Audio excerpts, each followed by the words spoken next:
Greetings, cats and kittens, and welcome to Libby's Lullabies. Today I'm going to be reading another Oona story. This time it is Oona in the Arctic. So I want you guys to sit back or lie down. Either way, enjoy the story. Oona loved surprises. Shiny pearl surprises, coral reef surprises, sandy beach surprises. But when a baby beluga whale unexpectedly appeared one morning in the cove, Oona jumped and her baskets of shells went flying. I would be startled too. How in the world did you get here? Oona cooed at the baby. She had never seen a beluga whale in the warm waters where she lived. The poor calf looked lost and frightened. Otto wasted no time trying to make their new visitor feel welcome. Oona did the same, offering her a slice of kelp cake, and then another, and then another.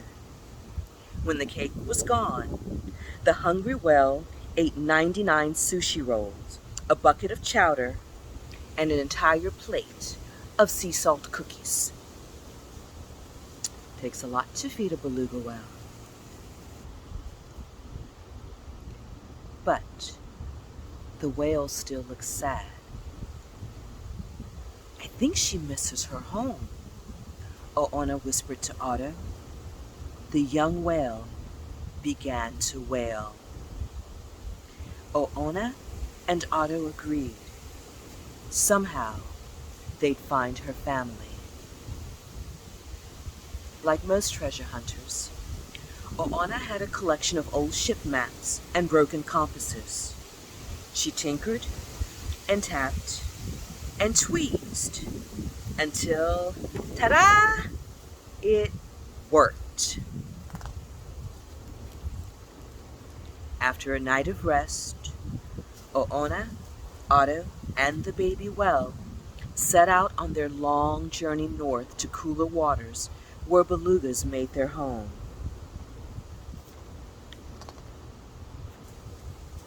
The travelers passed sailboats and swordfish, freighters and fantails. As the temperature dropped, the sea and its creatures became more and more unfamiliar.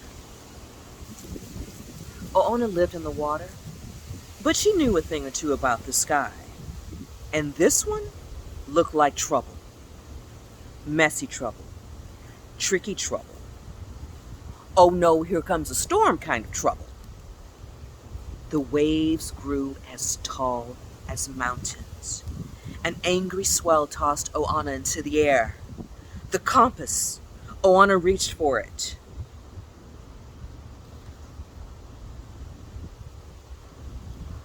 But it was too late. The weary crew took shelter with the king crabs and waited out the storm.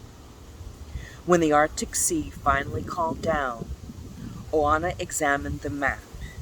It was badly torn and useless. How would they ever find their way?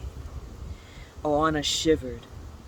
The cold water became strangely still as a giant iceberg pushed towards them like a ghost ship. Do they swim to the right or to the left? Oona didn't know. She felt like crying. But there wasn't time. The pushy iceberg was about to crush them. My goodness.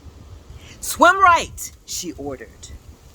Oona dove through the icy waters with renewed confidence. She couldn't follow her map, but she could follow her heart. Oona hoped she was done with surprises, but the ocean had one more in store for her.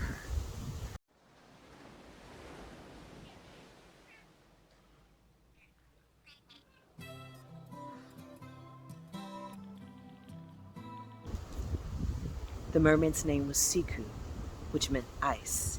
Her adorable friend was Star, Otto was starstruck. He flipped. He yipped. Oops. He tripped. The girls giggled.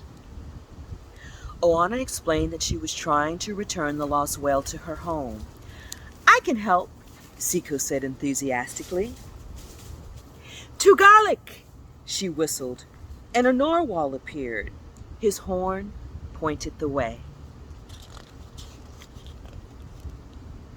When the narwhal could travel no farther, polar bears appeared to offer guidance, followed by a walrus, a few kind strangers, and a flock of snow geese.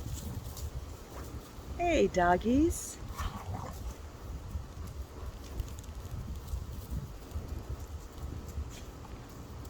For the first time since their adventure began, the young whale smiled and took the lead. Siku grinned. She hears her family. Oona smiled with relief. Baby beluga was home. Oona lived in the water, but she knew a thing or two about the sky.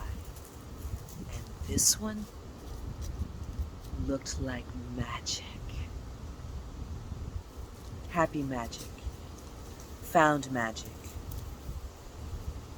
A new friend's kind of magic.